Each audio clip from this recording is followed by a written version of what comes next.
This is the fifth announcement by Echo Base Radio Blastland. Listen now to the fifth chapter of Blastland, S.O.S. This chapter is made available both in text format and as audio podcast in the Telegram group of Blastland. Watch out for Blastland collection NFTs at Getgum's Tonguekeeper. After having slept under the stars, I woke up early in the morning bothered by Jack's walkie-talkie session. Our mentors kept in touch with the lab and exchanged information instantly with the control center of the lab. During one of the communication sessions, we received an S.O.S. signal. One of the search squads was in serious trouble and was in danger of being wiped out. We were the closest ones to rescue them. There was no time to think or prepare. As the sun was rising, we quickly packed up and set off. As we approached, we heard sharp and piercing sounds. They sounded like a whistle and a growl at the same time. Lilu looked at me and, in her eyes, I read a question. Who could produce such weird sounds? These sounds made our hearts beat faster and faster. But what appeared before us made my heart shudder. It was a huge creature of black and gray color. Instead of wool, there were scales. The tail had the shape of a sharp spike, which the creature wielded like the tail of a scorpion. It was a rat stinger. But that was not the worst part of it. We were horrified by his teeth lined up in several rows and remotely resembled the jaws of sharks. We had a difficult task ahead of us. Lilu and I tried to distract the rat stinger, and our mentors aimed to attack it. They knew the rat stinger had to be trapped and then destroyed. The plan was born immediately. On the way, we passed an old gas station called Crimson Comet. There were underground tanks with fuel inside. That's what we wanted to use it for. Jack placed the detonators in the right places just above the gas tanks and waited for me and Lilu to mislead and trap the rat stinger closer and closer to Crimson Comet.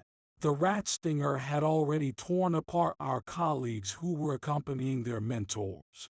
When it spotted us, it let out a long growl and chased after us. The creature was sure that we were an easy prize for it and that it would kill us within seconds' time.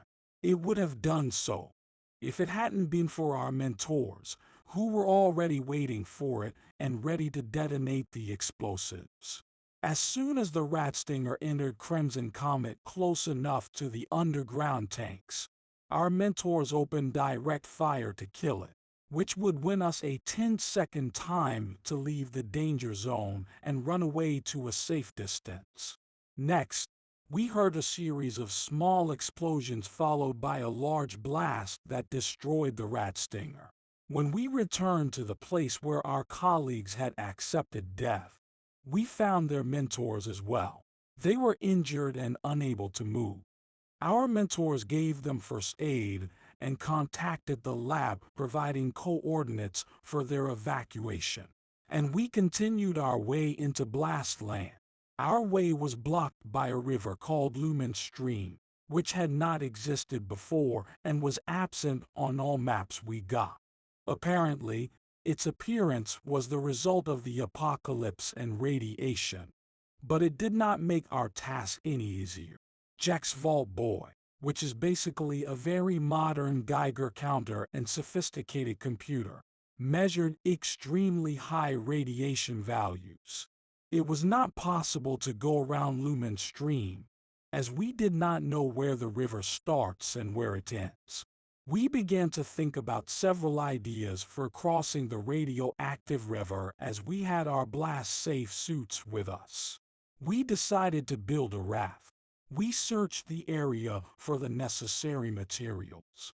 The choice was very limited, but Jack was confident that this task was solvable.